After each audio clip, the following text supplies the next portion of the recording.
Η Ελλάδα πάντα είναι και παραμένει ισχυρός υποστηρικτής του ρόλου του ΟΗΕ στην παγκόσμια διακυβέρνηση, προωθώντας ιδιαίτερα ζητήματα όπως και τους στόχους της δεκαετής χιλιετίας που έχουν σχέση με την καταπολέμηση της ανισότητας, της κοινωνικής αδικίας και της φτώχειας, και γι' αυτά μας ευχαρίστησε ο κύριος Μπαν Κι Μουν για τη στάση μας και τον ενεργό μας ρόλο.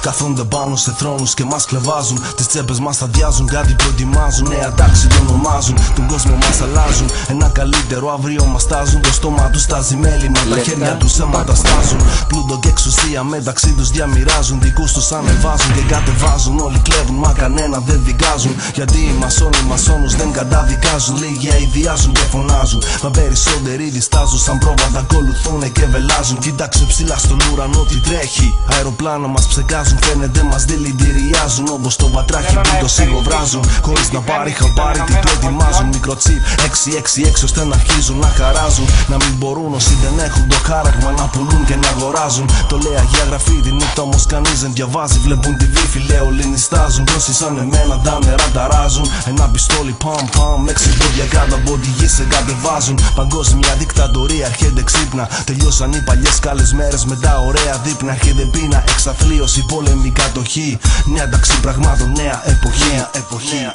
Γι' αυτό τόνισα ότι θα πρέπει να είναι στόχος της Ευρωπαϊκής Ένωσης η διαμόρφωση ενός συστήματος παγκόσμιας διακυβέρνησης με την ουσιαστική συμμετοχή αυτών των στρατηγικών εταίρων. We need global governance, global financial governance, and we need it fast.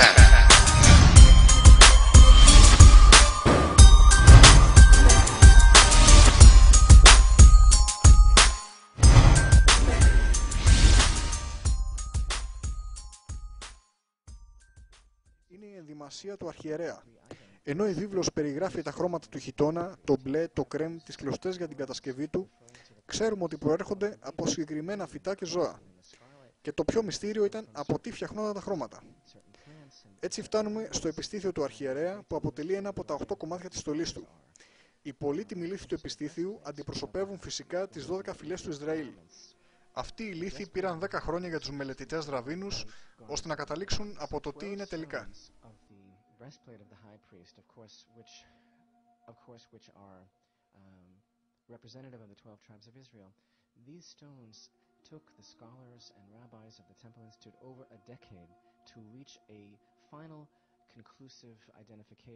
Πρόσφατα μια αντιπροσωπεία υπουργών από την Παπούα επισκέφθηκε το Ινστιτούτο και χορήγησε $10,000 ράβδους χρυσού και πολύτιμα πετράδια.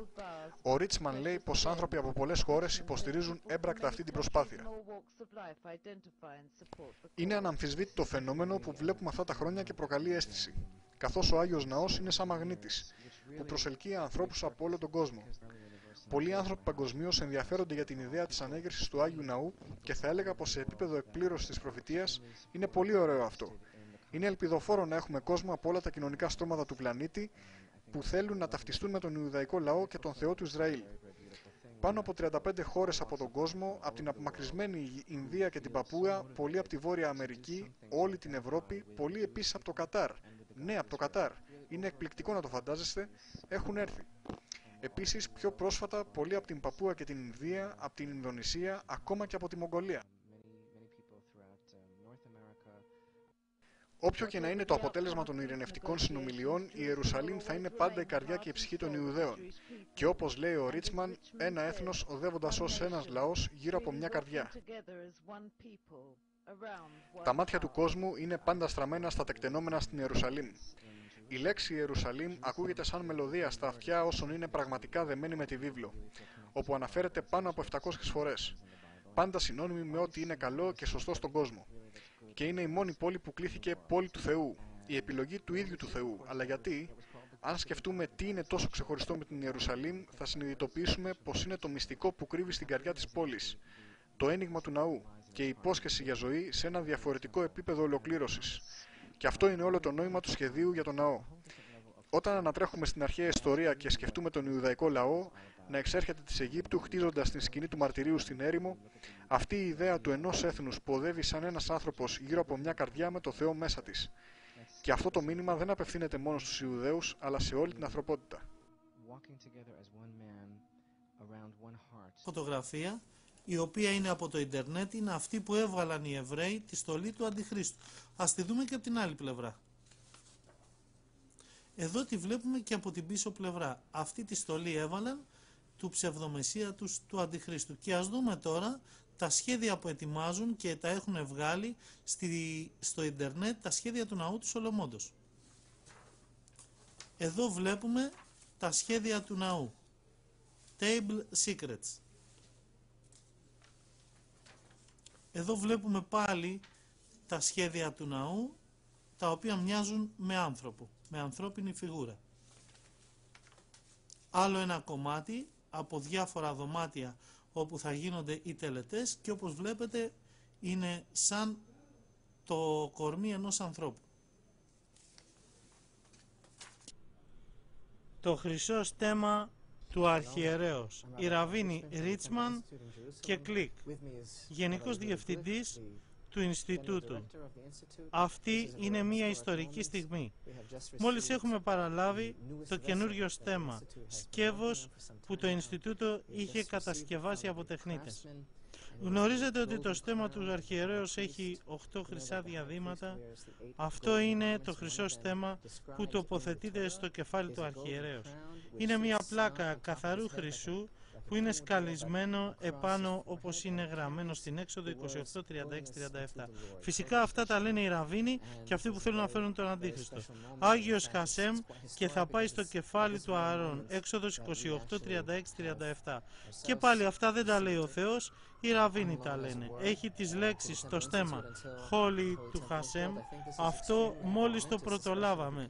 Αυτό ήταν άγνωστο σε αυτούς που φτιάχνουν τον λαό. Αυτό είναι πολύ σπουδαίο γιατί οι Εβραίοι θα γιορτάζουν τη Χανούκα σε όλο τον κόσμο και αντιμετωπίζουν τους ίδιους κινδύνους όπως την εποχή της Χανούκα. Αντιμετωπίζουμε τις δυνάμεις του σκότους που θέλουν να εξαφανίσουν το Ισραήλ. Έτσι λένε οι Ραβίνοι για τους Γκόιμ, εμάς δηλαδή όλους τους άλλους που δεν είμαστε Εβραίοι και δεν θέλουμε την επιβολή του ψευδομεσσία του στο Αντιχρίστου και πιστεύουμε στον πραγματικό Χριστό σαν Μεσσία. Πόσο καιρό πήρε τους τεχνίτες να κατασκευάσουν αυτό το αριστούργημα, ανοσιούργημα δηλαδή, που θα τον κηρύξουν οι αντίχριστοι Ραβίνοι σαν Θεό τον Αντίχριστο. Συνεχίζει ο Ραβίνος Κλικ. Αυτός ο αρχιερέας που θα το φορέσει θα αντιπροσωπεύει τον Θεό. Δουλέψαμε σε αυτό το κατασκεύασμα 1 χρόνο. Λένε οι αντίχριστοι Ραβίνοι ότι αυτό είναι έργο τέχνης. Όλος ο στολισμός με τα λουλούδια είναι όπως περιγράφουν το εβραϊκό ταρό. Αυτό είναι διαφορετικό από το προηγούμενο στέμμα. Εμείς προσθέσαμε ορισμένα ενδιαφέροντα πράγματα σε αυτό το στέμμα, όμως μπορείς να δεις έχει το στέμμα κούμπομα, μπορεί να ταιριάξει σε έναν αρχιερέα με μικρό κεφάλι και σε έναν που έχει μεγαλύτερο. Η κλειδαριά θα είναι σταθερή και δεν θα πέσει από το κεφάλι του αρχιερέως.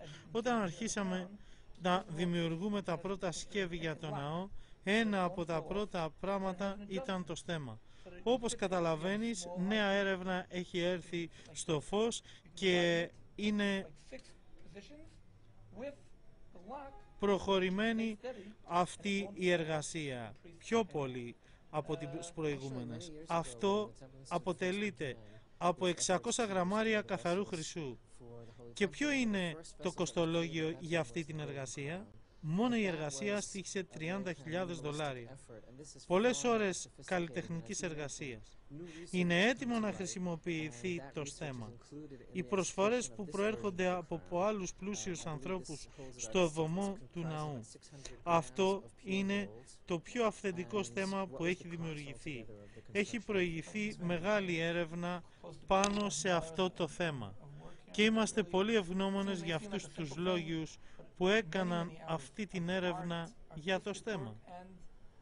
Αντιπροσωπεύει τις δυσκολίες του νόμου και μπορεί να αφορεθεί από τον αρχιερέα. Αυτό είναι το δώρο μας για τη Χανούκα στον εβραϊκό λαό.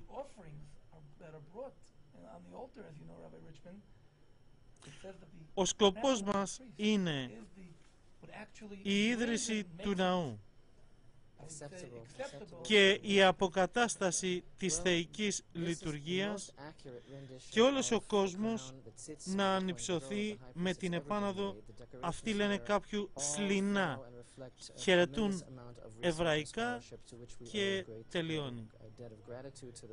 Εδώ βλέπουμε ότι μας δείχνουν το στέμμα του Αντιχρίστου και ότι τα πράγματα είναι πάρα πολύ κοντά. Αυτό που σας δείχνουμε είναι πλέον μία απόδειξη. Γιατί όπως και ο αριθμός του Αντιχρίστου, το 666, που βγαίνει το όνομά του, και όποιος δεν έχει τον αριθμό του ονόματος ή το χάραγμα, όχι μόνο το χέρι και το μέτωπο που πλανεμένα λένε πολλοί, τον αριθμό του ονόματος ή το όνομα του Αντιχρίστου, είναι ένα στοιχείο. Έτσι είναι και το στέμμα, έτσι θα είναι και η ίδρυση του ναού και η εμφάνιση των δύο προφητών Ηλία και Ενόχ, που θα δώσουν την τελική μάχη και για τον Αντίχριστο. Οπότε εμείς διαλέγουμε ποιον θα ακολουθήσουμε, τον Ιησού Χριστό, τον Μεσσία και Σωτήρα, ή τον ψευδομεσσία των Εβραίων.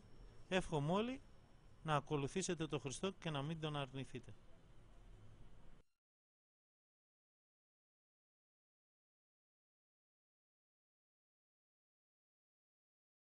Σχέδιο γαλάζια κτίνα. Η απόλυτη εξαπάτηση. Είναι ο σκοπός του Σατανά και των πλούσιων ανδρών της γης να τοποθετήσουν τον νεοσφόρο στον θρόνο. Για την επίτευξη αυτού, το σχέδιο γαλάζια κτίνα λέγεται πως αναπτύχθηκε για να μεταχειριστεί μια αλλογραφική ταινία ακτίνας που θα προβληθεί στους ανθρώπους που βρίσκονται στην γη. Χρησιμοποιώντας προηγμένη τεχνολογία ελέγχου του φωτός, μια κινούμενη εικόνα και ταινία της επιστροφής του Ιησού Χριστού θα προβληθεί παγκόσμια ανακλώμενη στους δορυφόρους και προβαλλόμενη στην ατμόσφαιρα σε όλα τα έθνη. Τώρα, πραγματικά προβάλλουν ολογραφικές εικόνες για διαφημιστικούς σκοπούς ήδη. Ο Ιησούς Χριστός θα μορφοποιηθεί σε όλους τους μεσσίες του κόσμου, έτσι κάθε έθνος θα δει τον Μεσσία του να καταφθάνει. Αυτή η ολογραφική κινούμενη εικόνα θα ολοκληρωθεί με ήχο και όλοι θα ακροαστούν την ομιλία του στην δική τους γλώσσα με άφηξη. Ο Εωσφόρος τότε θα καταφτάσει μέσα στα άτια του, όπως περίπου στην ταινία Β, όπου όλοι οι άνθρωποι άκουσαν την αντίστροφη μέτρηση στο ομιλούν μήνυμα. Είναι το σχέδιο γαλάζια κτίνα ένα πραγματικό σχέδιο ή απλά η φαντασία εκείνου ο οποίος ξεκίνησε την φήμη? Κανείς δεν γνωρίζει με σιγουριά, αλλά η βίβλος λέει πως ο Εωσφόρος θα έρθει με ψευδή σημεία και τέρατα. Η λέξη ψέμα προέρχεται από την αρχαιοελληνική λέξη ψεύδος, που σημαίνει κάτι το απατηλό, κάτι δηλαδή το ψευδές. Η ρίζα της λέξης είναι ψεύδομαι και σημαίνει να εκφέρω μία αναλήθεια, να αποπειραθώ να εξαπατήσω μέσω μιας κακοδοξίας. Αυτά τα σημεία παρόλα αυτά αποκαλούνται θαύματα στην Αποκάλυψη. Η λέξη θαύματα σημαίνει το να παρουσιάζει κάποιος υπερφυσικές θαυματουργίες και σημεία. Άρα θα είναι ανόητο να προεξοφλήσουμε το σχέδιο γαλάζια κτίνα, διότι είναι μία πλάνη.